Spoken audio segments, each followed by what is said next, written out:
is Dr. Dre, Andre Brown, hip-hop pioneer. Hello. Dre. Like you to go back a little bit because I'm a big movie buff, and so am I. You did a great movie, so we want to hear about it. Thank you. We did a movie called Who's the Man? It was written by Ed and myself, and the great Seth Greenland, who was the actual screenwriter.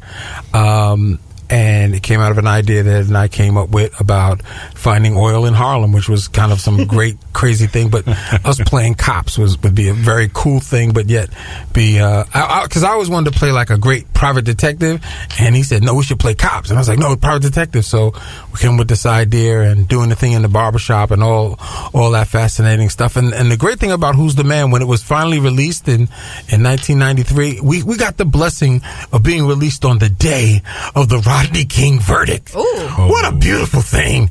So in the East Coast, we did incredible business, but on the West Coast, we did no business because it was on fire. That's pretty much the way it went down. I was like, what am I going to do? Go outside and get hurt? Or I'm going to see Who's the Man? I guess I'm going to stay at home. I'm not going to do that. So we enjoyed our fame with that, and I got to give big credit to Charles Stetler, our manager, and also the producer of Who's the Man, Maynell Thomas, and Ted Demme actually directed it. And the funny thing is, we were shooting it, and Ted Demme's uncle, who was also the late great Academy Award winning director Jonathan Demme, was shooting a movie called Philadelphia, and he wanted Ed and I to come down to do a cameo in that movie because he wanted to do a movie with us. He was originally supposed to direct Who's the Man, but he'd have had Philadelphia with Tom Hanks and Denzel Washington. And I said, well, how dare you pick those lowlights over us? My goodness. I don't think so, sir.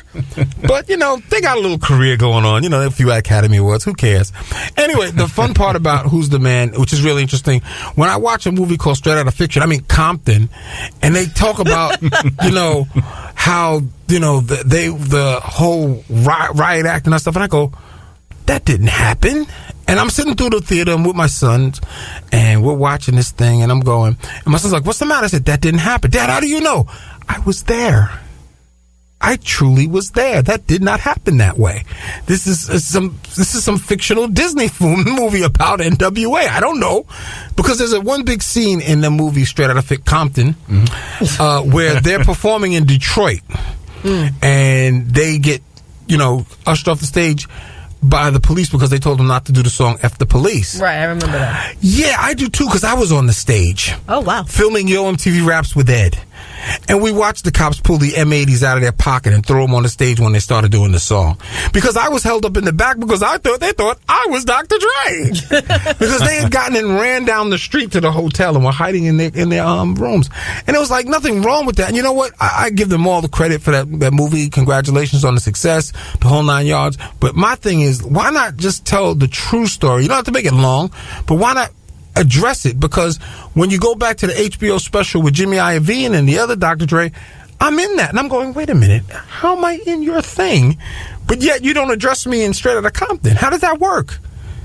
And there's a scene in the documentary where it's myself, the other Dr. Dre, Eazy-E, Ed Lover, T Money, and we're at the Slauson Swap Meet. How's that work? How's that work? And then if you listen to the song Boys in the Hood, I think it's Boys in the Hood, something like that, you could hear my song from Original Concept called Pump That Bass, because they're scratching this. I'm like scratching my head going, you act like I don't exist, but yet I'm in everything you do. How did that work? How's that work? And that's the fun part about making movies. But you'll see that when my biopic comes out. I can't wait. Yes. Yeah, we need a book. We need a movie. Well, yeah, the publishing house is saying this is going to be a very dangerous book you're writing, because I believe I've been blessed with different pieces of my career, from the introduction of it, how I started out, getting to the Beasties, Yo MTV Raps, Hot 97, and then after that, The Beat in L.A., right. Power 105 in New York, and even my stint at ESPN2, Cold Pizza, doing that. I've done a lot of cool things that I kind of like, and that's why I enjoy doing what I'm doing now. And I'm doing a lot of consulting work now with different internet broadcasters and working on different people's shows and their networks. Well, it's amazing. I mean, the experiences that you've had, throughout your career, and you mentioned the king of media before, Howard Stern, and the fact, what you've been doing, you've been doing that similarly. You've been conquering every media. So, well, my greatest conquering was my children. I'm blessed with 4. Wow. And 2 are musicians. My daughter's going to be in the law. Watch out. And my other son is going to run the door at the business because he loves to, like, who are you? Why are you knocking on this door? what do you want? You got in the wrong place. He's great at doing that. So that's kind of like my greatest creations that I've ever accomplished. The other stuff was fun. It's fans. And I'm enjoying this show because, man, I love watching your business on MSNBC, but I'm going to start listening to you guys. Hey. What are you talking about? We will take it. I got questions. I need branding knowledge that I haven't done before. I've only branded a couple of things that worked out pretty cool. We'll see. We can get together. We will. I need that financial advice. That's the new thing. Like I told you, where were you guys when I was at BAU? Well, we can help you with that. You are listening to Tower Talk Business Radio on 90.3 WHPC, the voice of Nass Community College. I'm your host, Ray Schwetz, along with Donyshia Boston-Hill, and our guest today is Dr. Dre Brown. He said Andre. It sounded like I was in my doctor's office. The woman was like, Andre? And I was like, Andre, what's so hard with saying Andre? My goodness. Mother's calling. I know. So what else are you doing today? You mentioned you're doing some consulting work. Yeah, that's a big thing I'm doing now. I'm working with a few networks. I have a podcast called Two Blind Mics with my partner Thomas Reed, and basically it's what it is, Two Blind Mics, because since being diagnosed with type 2 diabetes, I lost my sight. I have Charcot in both my feet, and I've been able to turn that into something not as a handicap, but making me handy-capable. And when I met the great sensei himself, Superhero T. Reed, that's why I call him the great sensei, he started teaching me the technology for what it's worth and how to use it with my situation on my site. And we came with an idea to do this podcast called Two Blind Mics, which is on iTunes and on Google Plus, I believe it is. He does all that stuff. I'm just the other guy. And people are always fascinated how we do it. Say, how do you guys do that? I live in Westbury. He lives in the Poconos. And we do it over the phone. Go back and forth, and we do interviews with different people, and we talk about our experiences. We talk about movie reviews and Wakanda Forever. We do all that kind of stuff, and we have fun with it. And I also have a program called Dr. Dre's Flesh Room, which is really a late night talk show I do on a couple of platforms right now because we just got a deal for people. People started hearing it, and I was doing it in the late last year to start working out the ideas of the show of what I wanted to do. And now we'll be back rebroadcasting after March, towards the end of March again, with new live shows. And got one other big thing coming up, but I'm not certain if I can actually announce it. But maybe I can. I just was signed on doing a national syndicated morning show again. Ooh. That's great. Yeah. So we're about to launch that, and it's going to be called Dr. Dre's blah, blah, blah, blah, blah. I haven't named the whole thing yet, but we're just finalizing the last pieces of that. The deal was signed about a week ago, and I had been up the last 6 to 8 weeks doing contract negotiation, going, okay, can you guys just put the T with the T? Oh, for crying out loud, this is too much. And we just signed that, and I enjoy doing this. People say, how do you do all of that? Maybe you're doing too many things. I says, no, this is what I enjoy doing. I've been doing it since I was 20 years old.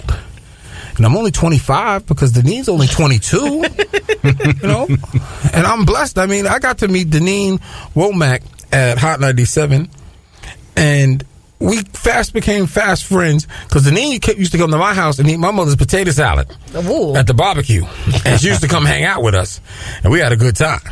I hope, right, Deneen? Or Deneen will hitch her wagon to anybody she can. Look, Deneen is a blessing, I'm telling you. She is a blessing. She's a blessing and a half. And one day we're going to interview her because we know she has a book in her and some stories. Deneen got some stories, and I don't want anything said about me without my lawyer being present. And I agree. I'm with that because she knows where the bones are and everyone's buried. So anything she says about me is probably the truth, but I just don't want you to know till my book comes out. So listen, we want to jump into your top 3 rappers of all time. Don't have it. Wow. I don't believe in lists. I don't believe in top 3s. I don't believe in any of that. No. That's like saying, what's the top 3 rock and roll artists of all time? There's no such a thing. That's like comparing Michael to Prince. Never. Can't do it. Well, it's impossible. I always have to take Michael. I take a lot of people. Michael and Prince aren't. They're both great. They're not in their one or own right. two. Right. Because when you listen to We Are the World, I'm going to give that as a good example, and you hear all those dynamic voices, how do you compare Ray Charles to Stevie Wonder? I'm going to take it back. They're both on the same song. They're both on the same song. When I was on the playground, it was either who has the Michael Jackson button and poster or who has the Prince. Oh. And I had to take MJ with the big white shirt with the yellow vest. And that's it. But I'm going to show my age. I'm going to show my age real quick. I'm done with that. I'm going to show my age real quick. What's that? Okay. I didn't believe in it being just a Michael Jackson thing. It was the Jackson 5 that I grew up on. You which is are honestly, showing your age. Which is, Ray, you jumping in here? To be honest, that was one of the forces. That was one of the forces that actually got me into show business. Watching the Jackson 5 perform on the Ed Sullivan Show, watching the Jackson 5 do specials in the summertime, watching the Jackson 5 and watching this guy named Michael Jackson do the Motown 25th and turning the place out doing Billie Jean. That's what made me go, I want to do that. See, I have his nose. Now, Thriller. Now, when it comes to Prince, we used to hate Prince. We said, that guy's crazy. This is nonsense. Then he found a place and he said, I want to be your lover. We were like, whoa, wait a minute. Wait a second. He found something. Because we can't say the other songs that he did that we were like, yeah, ooh. But see, what Prince taught me is that it doesn't matter if you go out there and you open for the Rolling Stones and you get booed. At the end of the day, man, it's about My Purple Rain, and I went crazy. And the rest of the world followed his beat, and he always was an artist. And I was blessed to know him. I was blessed to stay at his home. I was blessed to sit and do things with him. And like, wow, just that whole energy. But I'll go back to my first instance when I was in Dr. Strobert's class. Earth, Wind and Fire, Parliament Funkadelic, the Commodores, the Motown sound, all of it from the great Marvin Gaye to the Four Tops to the Temptations, Diana Ross and the Supremes, the Vandellas. I can go down the list. It's retarded. It's crazy. That's why I don't have a top 3. So I can't say these 3 rappers were. So when I meet Grandmaster Flash and the Furious 5 and Melly Melly, I bow down. I go, my God, thank you. When I talk to Africa Bambaataa, I go, bow down, thank you. I know the situation. I understand that. But when I talk about top 3s, I say, without Curtis Blow doing Christmas rapping, would I be here? Because I know where I was when I heard that song the first time, and I went, Now, you have heard Dr. Dre's philosophy on Tower Talk Business Radio. Yes, ma'am. We'd like to thank our guest, Andre, Dr. Dre Brown, hip-hop pioneer. Thank you for having me. Oh, it's been awesome to have you. Thank you so much. We want to thank you for being with us. My name is Ray Schwetz, along with Donyshia Boston-Hill, your co-host and producers. The creative director of Tower Talk Business Radio is Rudy Breedy. This is an NCC Foundation Business Leaders Council production. Visit ncc.edu/WHPC for more information. Available on iHeartRadio as a podcast on iTunes, Android Podcasts, and Spreaker.